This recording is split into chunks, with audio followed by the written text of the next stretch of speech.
Hello everyone, welcome to Eco Wisdom by Dr. Aditi. Today's topic is Big Push Theory. Big Push Theory is considered as one of the most important development theories in economics, and it is given by Rosenstein-Rodan. So, Big Push Theory states that the initial big investment is required for the underdeveloped country for it to be on the path of development.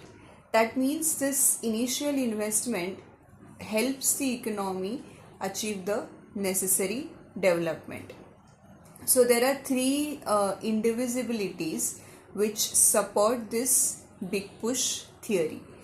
The first indivisibility is regarding production function. This basically highlights the importance of social overhead capital.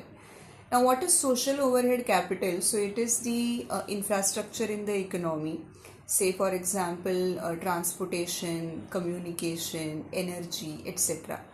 So, what happens is this social overhead capital requires a large amount of investment, and this investment also has a very high gestation period, which means if you invest in it today, it will take several years, 30 years, 50 years for it to actually give you those expected returns.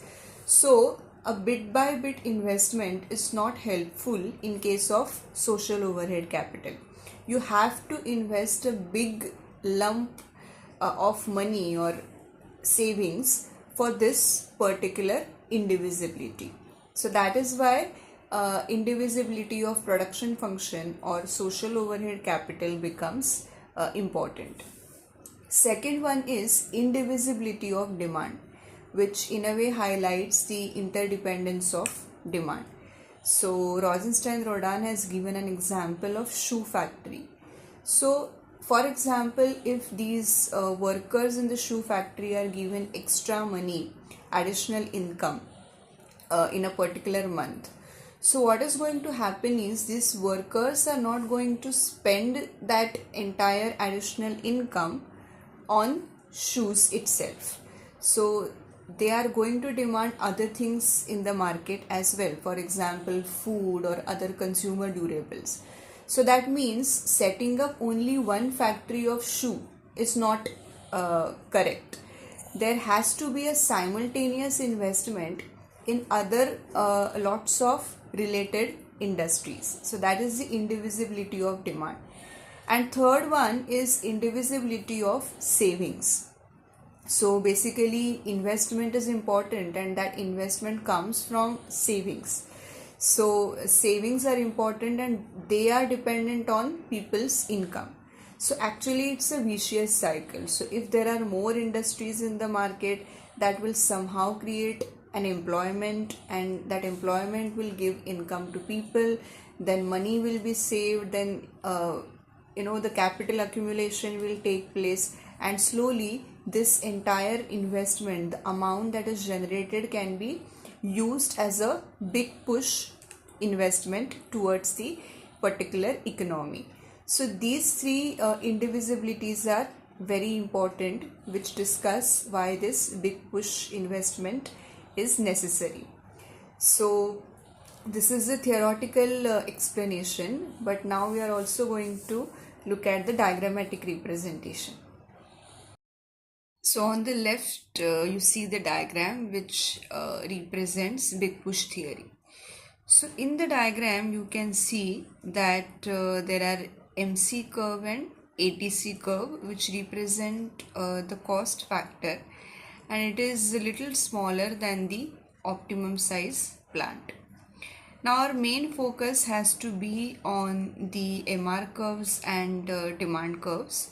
So firstly we'll look at this set, which is MR1 and D1.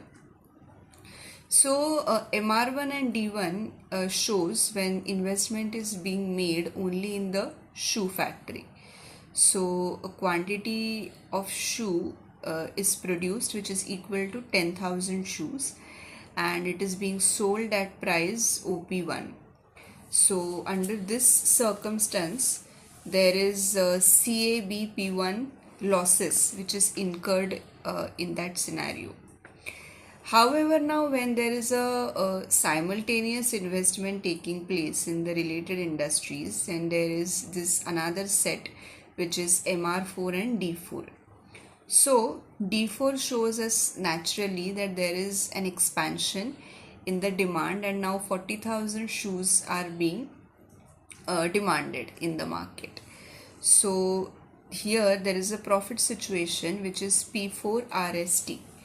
So this is showing that as there is indivisibility of demand in the market, instead of just investing in shoes industry, the investment is happening simultaneously in different industries, and that is leading to profits.